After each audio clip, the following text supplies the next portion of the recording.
Baik, terima kasih Mbak. Oke. Tadi yang Puan Hayati apa di apa kan agak kurang Artinya dengar. kalau itu kan pendidikan tadi ya, kalau yang Hmm, masuk ke dalam buku. Tapi kelemahan dan seperti tadi yang diceritakan oleh Mbak Sukma tadi kan untuk public speaking ya tidak terlatih, tapi karena tertantang begitu ya oleh keadaan, lalu ini menjadi pembelajaran bersama. Nah itu untuk dibuatnya bagaimana?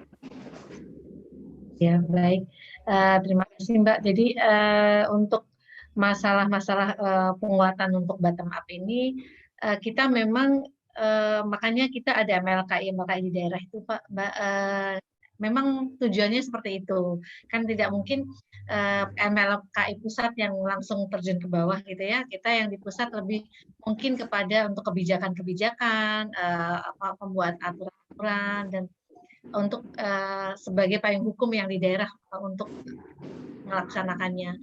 Sedangkan untuk MLKI yang di daerah itu yang harapan kita mereka bisa mengajak para penghayat kepercayaan di daerah masing-masing seperti yang tadi sudah dilakukan oleh Mbak Febi, karena Mbak Febi bapaknya presidium MLKI di Banyumas, jadi pasti akan selalu ikut dalam kegiatan-kegiatan tersebut. Jadi itu sudah bagus bahwa mereka mengarahkan pendekatan-pendekatan kepada organisasi-organisasi di wilayahnya gitu. Melakukan sosialisasi tentang peraturan-peraturan bahwa mungkin peraturan undang-undang Admindu, kemudian ada putusan MK, ada pendidikan, perkawinan itu disosialisasi kepada masyarakat untuk membangun kepercayaan diri. Jadi MLKI di daerah ini kita walaupun memang saat ini kita akui MLKI di daerah banyak yang masih belum aktif ya. Mungkin karena ya SDM itu tadi Mbak, mungkin SDM-nya yang belum baik atau belum tahu sebenarnya MLKI itu tugasnya seperti apa. Nah, itu karena MLKI memang masih baru, jadi kita memang masih di intern kita juga ada penguatan-penguatan bagaimana sebetulnya peran MLKI terhadap seluruh penghayat ya, bukan hanya yang terdaftar atau yang menjadi anggota MLKI, tapi semua penghayat kepercayaan yang perorangan maupun yang berorganisasi itu bisa dibantu gitu. Jadi kalau yang tadi terkait misalnya ada pertanyaan kalau penghayat perorangan apakah bisa mendapat pendidikan gitu kan, itu bisa sekali seperti tadi yang disampaikan Mbak Febi, Mbak Ma, kemudian tadi di chat saya baca Pak Angkus juga sudah melakukan itu di Jogja bahkan Pak, karena kita begini pelajaran kepercayaan atau pendidikan kepercayaan terhadap Tuhan Yang Maha Esa ini tidak memang ditujukan terutama untuk penghayat kepercayaan, tapi bagi orang yang bukan penghayat tapi ingin belajar silahkan gitu. Silakan saja kalau mau belajar tentang kepercayaan. Jadi kita tidak menutup orang belajar tentang kepercayaan.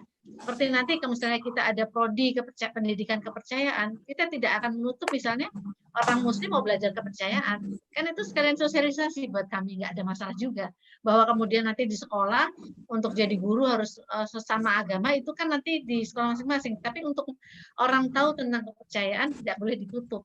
Jadi ada pengalaman di Jogja, Pak, di Jogja itu ada seorang anak yang ingin mengikuti mapel kepercayaan, padahal orang tuanya itu bukan penghayat.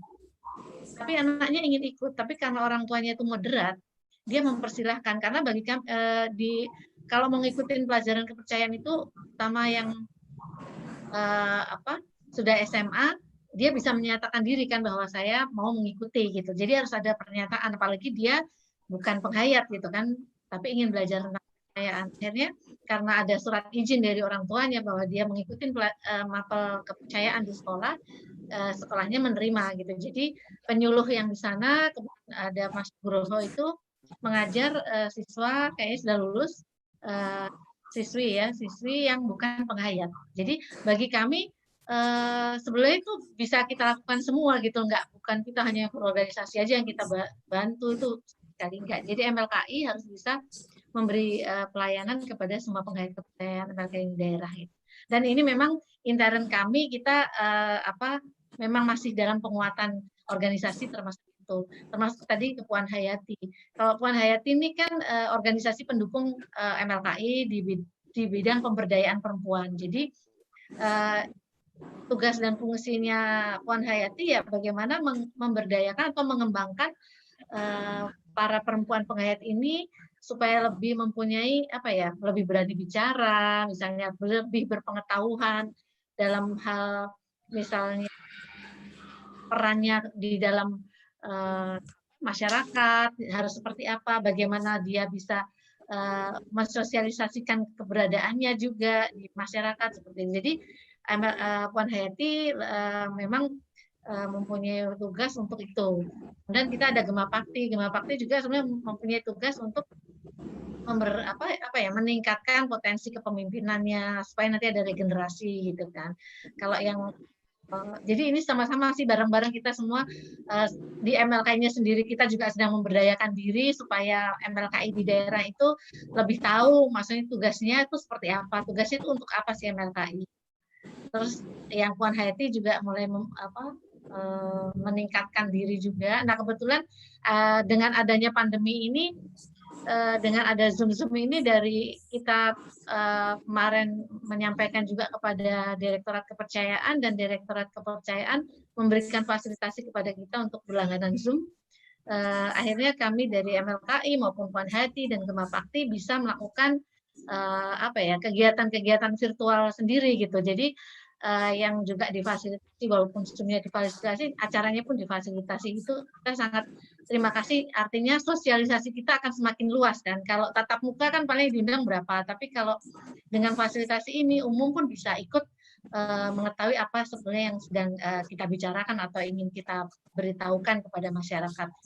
Nah, itulah kita intern masih memberdayakan sambil terus juga kita mengawal aturan-aturan perundangan dan kewajiban yang harus dilakukan seperti tadi misalnya terutama untuk pendidikan kepercayaan ini yang terus berkembang itu kita juga nggak berhenti lah kerjaannya kalau yang di pendidikan ini karena kan harus ngikutin terus gitu.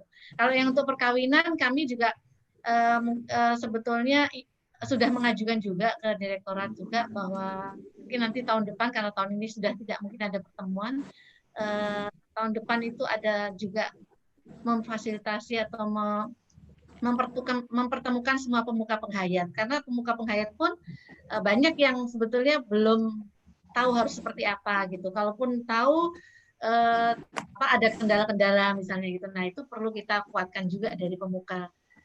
Nah, kemarin kita sudah bincang-bincang juga dengan Bapak Direktur dan beliau sangat mendukung kita untuk mengembangkan layanan lah karena direktorat juga mau mengembangkan layanan kita juga iya. Nah itu bagaimana nanti bisa sinkron pelayanan kita kepada masyarakat penghayat kepercayaan itu. Jadi bagaimana kita bisa membuka bahwa penghayat kepercayaan maupun yang berorganisasi maupun yang perorangan itu bisa kita bantu. Dan direktorat katanya siap mendukung bahwa kita MLKI memberikan pelayanan kepada penghayat. Itu Mbak, mungkin terima kasih. Terima kasih banyak.